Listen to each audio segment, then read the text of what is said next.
Halo saudara, dari Arlington, Virginia, saya Helmi Yohanes dan tim VOA kembali hadir dengan serangkaian berita Amerika Serikat dalam segmen Sapa Dunia. Saudara, kasus COVID-19 terus melonjak di wilayah selatan Amerika Serikat, terutama di negara bagian Florida, yang jumlah kasus positifnya sudah melebihi negara bagian New York. Sementara di Texas, rumah sakit setempat kewalahan untuk menampung membanjirnya pasien COVID. Suasana suram menyelimuti negara bagian Florida yang kini mencatat jumlah kasus COVID tertinggi kedua di Amerika setelah California. Jumlah ini bahkan melebihi kasus COVID di New York yang sebelumnya menjadi epicentrum pandemi.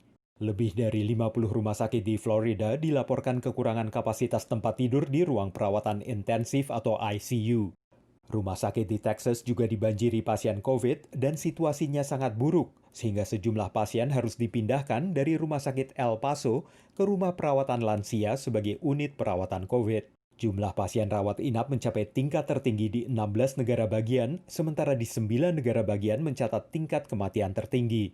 Di Louisiana, tenaga medis ikut membantu karena rumah-rumah sakit sudah mencapai kapasitas maksimal. Dengan kasus COVID melonjak di 37 negara bagian Amerika dan Washington DC serta Puerto Rico, Koordinator Tanggapan Virus Corona Gedung Putih, Dr. Deborah Birx, meminta warga agar tidak pergi ke bar, tidak melakukan pertemuan dalam kerumunan besar, dan agar selalu mencuci tangan. Hingga Minggu pagi, kasus COVID yang terkonfirmasi di Amerika sudah mencapai hampir 4,2 juta, dengan korban meninggal lebih dari 146.000 orang. Presiden Amerika Serikat Donald Trump mengubah pendekatannya dalam menangani COVID-19 dengan kembali menggelar jumpa pers harian. Salah satu pesan yang disampaikan Presiden Trump adalah ajakan kepada warga agar menggunakan masker dan tidak lagi menganggap remeh pandemi virus corona.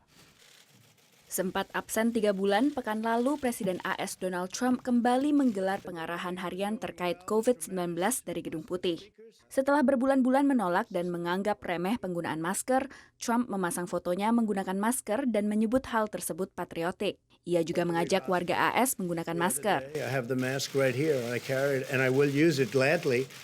No problem with it. And I've said that and I say, if you can, use the mask. When you can, use the mask. If you're close to each other, if you're in a group, I would put it on when I'm in a group. Trump juga membatalkan konvensi besar-besaran Partai Republik yang sebelumnya dijadwalkan selama 4 hari di Jacksonville di negara bagian Florida akhir Agustus mendatang dengan alasan, The timing for this event is not right. It's just not right with what's happened recently, the flare-up in Florida. lonjakan kasus yang terpantau di negara-negara bagian yang melonggarkan PSBB lebih awal juga menurunkan angka dukungan bagi penanganan pandemi yang dilakukan Trump. That it's creating even more problems for him as the pandemic flares, including now in areas where Republican governors have taken his cues, opened things up, and now they're starting to see terrible problems with the pandemic, and that makes his job much harder. 4 bulan jelang pemilihan umum AS, jejak pendapat Gallup menunjukkan Presiden Trump tertinggal 13 poin dari lawannya Joe Biden, kandidat presiden dari Partai Demokrat. Jejak pendapat lain dari ABC News dan harian The Washington Post menunjukkan 64% warga Amerika tidak menyetujui cara Trump menangani pandemi COVID-19. Demikian laporan tim VOA. Kasus COVID yang melonjak di negara bagian California membuat pembatasan berbagai kegiatan bisnis diperketat lagi. Salon rambut misalnya bisa beroperasi, tapi hanya boleh melayani klien di ruang luar seperti di trotoar atau lapangan parkir. Perlu waktu dan upaya ekstra, tapi pemilik salon tak jauh dari San Francisco, negara bagian California ini, senang karena bisa menerima lagi pelanggan. It's hard and stressful, so it's going to take about an hour every day to set up, and it's going to take about an hour every day to take down, and it takes multiple people to do it. Gubernur Gavin Newsom memberi celah bagi salon untuk beroperasi di luar ruangan, misalnya di trotoar, garasi, atau lapangan parkir dengan pembatasan sosial. I was excited. I was like, I can finally get my hair cut because I keep opening and closing all these things, and I usually get my hair cut like once a month. Di Los Angeles, seorang pemilik salon juga lega. For me, I want to stay in business because if we're going to be on lockdown for 80 more months, we're going to have to shut down. Financially, we're not going to be able to do it. Oh, I think it's fine because we're far apart and I don't have any other clients here. It's far better than going to the grocery store where you're in closer proximity to people and touching things other people have already touched. Tapi tidak semua salon merasa nyaman buka kembali dengan protokol baru ini. We're looking at 100-degree days, which puts us at risk as well as our clients. Sementara di San Diego, seorang pemilik salon menyayangkan pembatasan atas penggunaan zat kimia, bahkan shampoo. 90% of my income is chemical services. Shampoo dan juga pengering rambut umumnya juga masih dilarang di sejumlah wilayah yang kembali membolehkan salon buka. Demikian laporan tim VOA. Kini kita tengok warga diaspora Indonesia, Doni Kairupan, yang belajar langsung cara membuat martabak manis di Manado. Doni kemudian merintis martabak Papa Don NYC di Queens, New York, yang ikut menyumbangkan martabak manis kepada para tenaga medis dan petugas pertolongan pertama di masa pandemi ini. With New York City being the epicenter of the COVID-19 pandemic, we felt the need to help our community.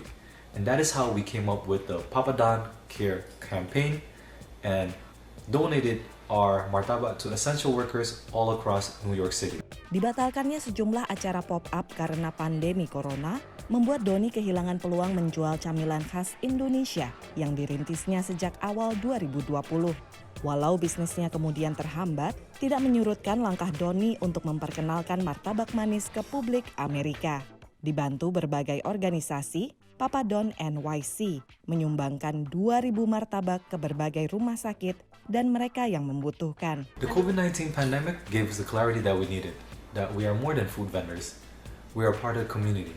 Our brand represents the community. Sikap positif penggemar berat martabak yang menghabiskan masa kecilnya di Manado ini menjadi salah satu kekuatannya dalam merintis bisnis. Tanpa latar belakang kuliner sama sekali, Doni yang sempat bekerja selama 10 tahun setelah lulus kuliah dari Queens College, memutuskan belajar membuat martabak manis langsung di Manado. Selain menawarkan nostalgia dan menjaga cita rasa asli martabaknya, Doni juga bereksperimen menawarkan topping dan rasa baru, seperti rasa kopi.